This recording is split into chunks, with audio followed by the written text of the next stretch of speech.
This is Cycling Unboxed, and today I want to give you a super fast and efficient guide on how to wax your chain, because it's actually simpler than you think. If you clicked on this video, you probably already know that chain waxing is the fastest thing that you can do for your chain, and it also makes your chain last the longest amount of time. These steps are as followed by Zero Friction Cycling, who are basically the kings of chain wear and chain waxing, so I'll have a link for them in the description. Finally, I would recommend doing chain waxing with a fresh chain. This is because it's way easier and way faster to do it this way. If you do want to do this with one of your used chains that you're using at the moment, then it can be done.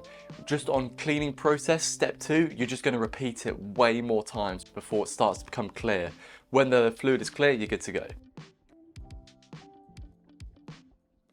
The first thing we have to do is to get the chains really clean, and to do that I've got these products here. So here's a quick add up. The supplies that you need are actually fairly simple. So starting off, we've got white spirit. In other countries I know it's called turpentine, but in the UK here it's called white spirit, usually around £10. Secondly, you want some denatured alcohol or acetone. Denatured alcohol is practically like 100% alcohol, so it just evaporates really quickly, flashes off any extra grease and wax on there. I also got some spokes because it's going to make it easier to dip in and out of your wax pot. Then we are also going to need some jars here, something you can start shaking some things in. Then of course you're going to need the chains themselves, so I've decided to go a bit crazy and just do 4 in a row. Then of course you're going to need whichever wax products you're going to be using. I'm going to be using the one from Silka, so that equates to about £45 here in the UK. To make the process easier as well, I've just bought a really cheap crock pot from Sainsbury's, which is about £22. They get a lot more expensive, but they only need to be cheap for this job.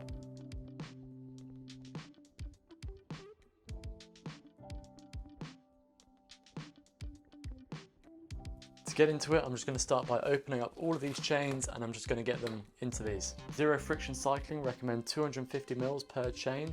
I'm just going to fill it up till they're fully soaked and submerged. Now that you've got it filled up, you can literally get your lid on, make sure it's tight, give it a check, and now you can literally just let it sit here for 15 minutes to soak. Okay, so I got distracted and I waited for a little bit longer. What you need to do now with each of these is give them 1 minute of shaking. So we've done the main clean. Now we need to fill them up again, shake for 1 minute again, and repeat that twice. So it's had 3 baths in total. 1 soak and then 2 shakes for 1 minute at a time. And the water's pretty much crystal clear again now. So after that, we can now finally do 2 baths of the denatured alcohol, and same again, just 1 minute shake, empty, 1 minute shake, empty, twice through.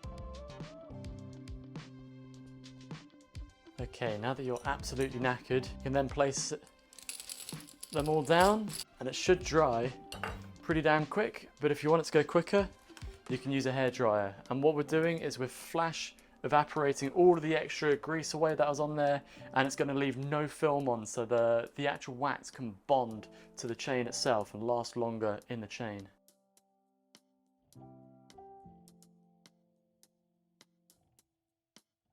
And this is what we're going to be doing with them. So I've got the spoke and I've bent it into like a C shape. You could just poke it through and it's going to hang through, and you can dip the chain in like that. Now we can just be super lazy and just smash all of these in one go. If you've already waxed your chain, this is the super easy bit. All you need to do is grab a microfiber cloth or a rag. Once you've given it a quick wipe, you can take the chain off, put it back, remelt it, and then repeat every time it needs another service. Now we can get to the waxing process, and this is super easy. So you can take your wax.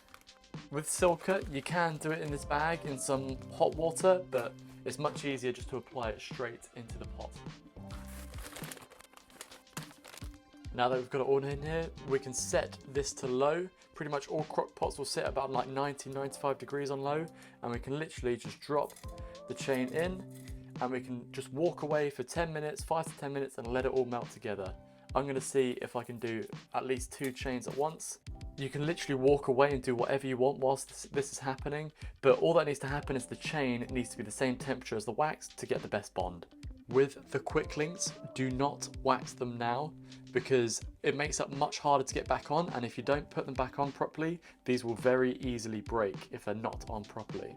Secondly, there's also more than enough wax on the inside of the chain, so you won't need to apply any more to these. If it will drive you crazy and you really do want some wax on these, I will show you how to do that a bit later in this video. Okay, so I've just had a shower, we are all melted, and I actually managed to squeeze all 4 chains in here conveniently.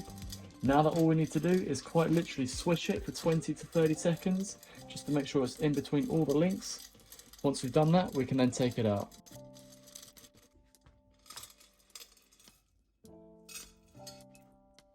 So I've actually just kind of hung mine up on the cupboard here. You kind of just see it sits on top and it just drips off the rest into there.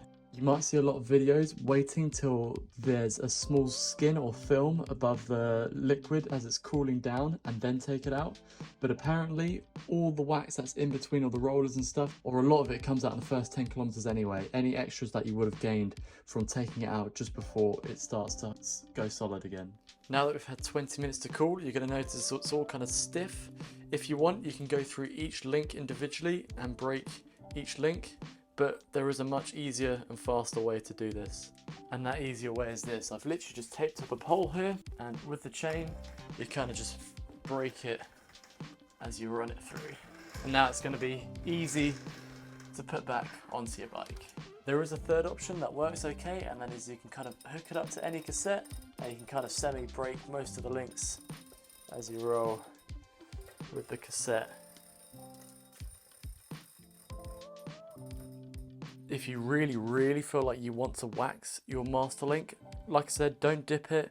Use a waxed based lubricant such as Silka Super Secret or the Ceramic Speed UFO drip, and just put 1 drip on either. Give it a little back spin, and that should sink deep into that link there and should protect it if you need.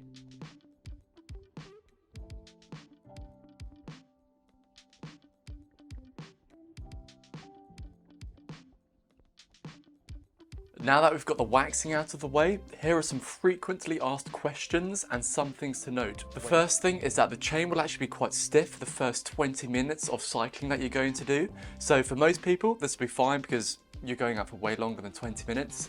For people on time trial bikes like me, I would probably just do a longer warm-up just to wear that chain in a bit more, and after 20 minutes it will be slippery smooth. Your chain should last anywhere between 200 to 300 kilometers before you have to re-wax the chain. This is about the same kind of duration as any kind of normal wet lube as well. Waxing the quick link.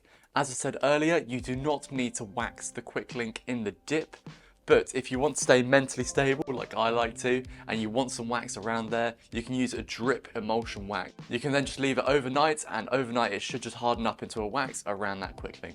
Running multiple chains. If you're like me and you like to do less work, then I've got 3 chains for my normal bike, and basically what you can do is you can literally just, once one chain's done 200, 250k, you can take that off, leave it to the side, put a new one on, and then once you've gone through all 2 or 3 of your chains, you can then just do all 2 or 3 again, dip them in the wax at once, and you should be ready to go.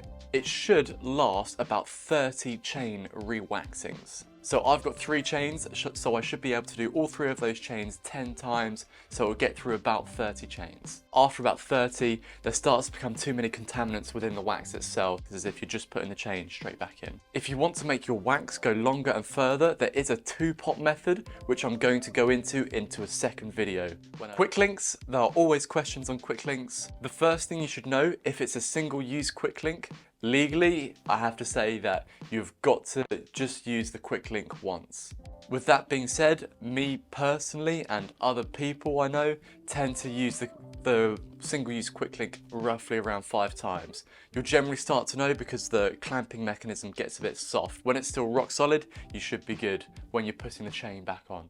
If you want to know how to wax your chain when you are abroad for long periods of time, then I'm also going to do that in a future video, so subscribe for that one. If you have any further questions, feel free to ask me below, or I would like to refer you to Zero Friction Cycling and their YouTube channel, because they go into so much detail about all of these steps and really help you understand how to wax your chain and why you're doing it. This has been Cycling Unboxed. I hope you have found this video useful, and I look forward to seeing you in a future video.